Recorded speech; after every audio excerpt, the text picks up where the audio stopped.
premier élément qui est à l'origine de toute vie, ce qu'on appelle l'UCA, l'ancêtre commun universel à tous les êtres vivants le plus récent dans l'histoire.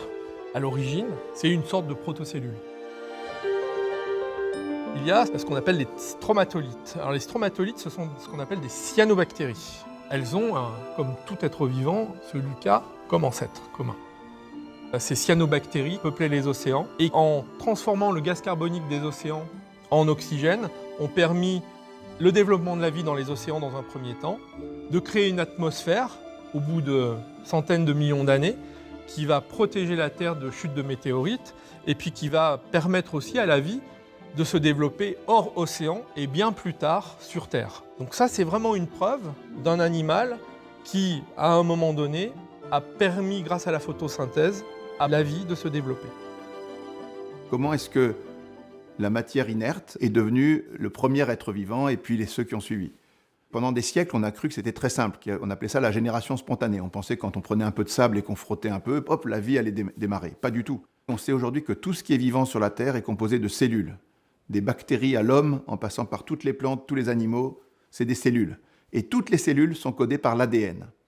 Et l'ADN est un langage extrêmement sophistiqué qui est né parfait il y a 3,8 milliards d'années sur la Terre et qui code tout le vivant. La question, c'est comment ça se fait que les lois de l'univers ont créé ce langage d'une technologie hallucinante. Pour avoir une première cellule capable de s'auto-répliquer, il faut déjà un certain nombre de mécanismes à l'intérieur de la cellule qui sont capables de s'auto-répliquer. Et ces mécanismes ne peuvent pas apparaître d'un coup. Donc il faut imaginer le système le plus simple possible, et c'est déjà un système qui doit avoir une membrane pour le protéger, sinon il va se désagréger complètement. Il faut qu'il y ait déjà un code de traduction. Il y a un ADN qui permet d'être lu par des ARN. Les ARN vont ensuite envoyer le message, faire des protéines, etc. C'est l'œuf ou la poule, quoi.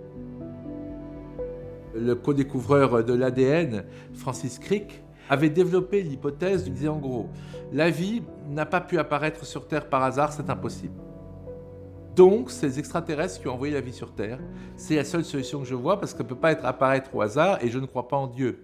Mais le problème, c'est que ça ne refait que repousser le problème. Parce que comment les extraterrestres sont apparus ?